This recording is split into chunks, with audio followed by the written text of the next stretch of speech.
Joe Rogan was shocked, and he called out the judges live on air after Whittaker's brutal war with Yoel Romero. Joe Rogan, one of the UFC's most respected voices and longtime color commentators, openly criticized the judges' scorecards following the brutal rematch between Robert Whittaker and Yoel Romero at UFC 225.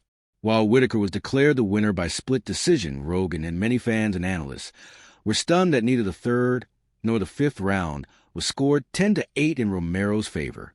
During the third round, Romero landed a devastating punch that badly rocked Whittaker, nearly finishing the fight.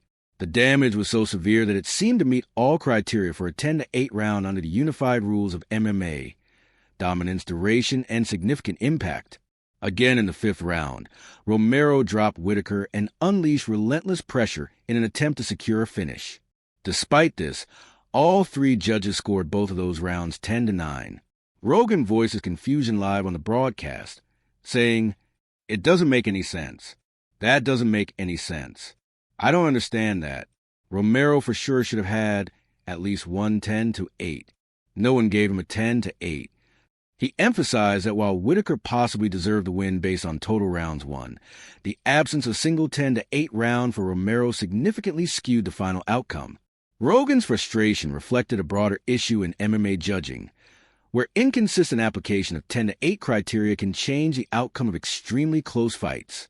His comments sparked widespread debate and reinforced calls for reform or retraining in how fights are scored, especially in championship-level bouts.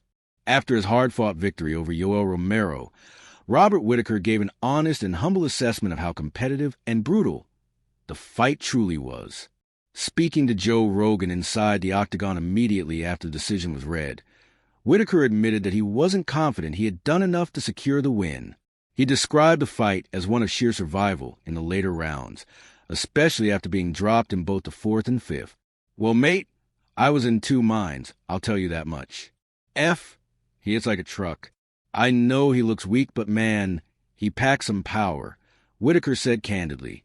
If you're loving these deep UFC breakdowns, hit that subscribe button. MMA Thread drops fight news and drama too, to 3 times every day. Don't miss a moment. Despite showing strong technical skills and controlling parts of the early rounds, Whittaker acknowledged the damage he took toward the end of the fight.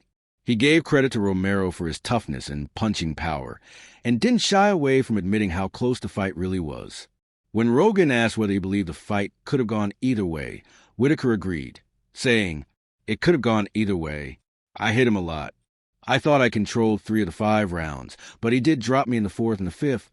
So it was anyone's guess. But it was tight. It was real tight."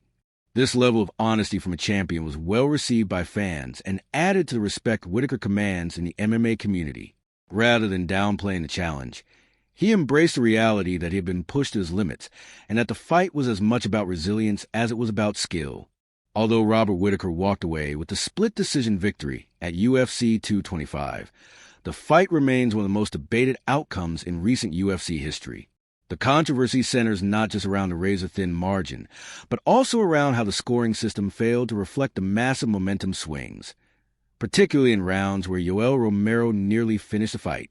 Many analysts and fans believe that if even one 10-8 round had been awarded to Romero, especially the 3rd or 5th, the fight could have ended in a draw or even a win for Romero. But because those rounds were scored 10-9, Whittaker edged out the fight on 2 of the 3 judges' scorecards. The decision reignited ongoing discussions about judging inconsistency in MMA, especially when it comes to recognizing rounds where one fighter clearly dominates or delivers significant damage. What added to controversy was that Romero had missed weight for the fight, making him ineligible to win the title even if he had been awarded the victory. This detail only deepened the what-if aspect of the outcome. Had Romero made weight and been given a 10-8 round, history could have changed dramatically for both fighters. Even today, fans often reference Whittaker versus Romero 2 as an example of a fight that, while amazing in action, exposed flaws in MMA's judging system. Joe Rogan's emotional reaction, Whittaker's own uncertainty post-fight, and Romero's near finishes all contribute to the lasting debate over whether the right man truly won that night. Subscribe to MMA Thread now for non-stop UFC updates, fight drama, and everything Dana White won't tell you.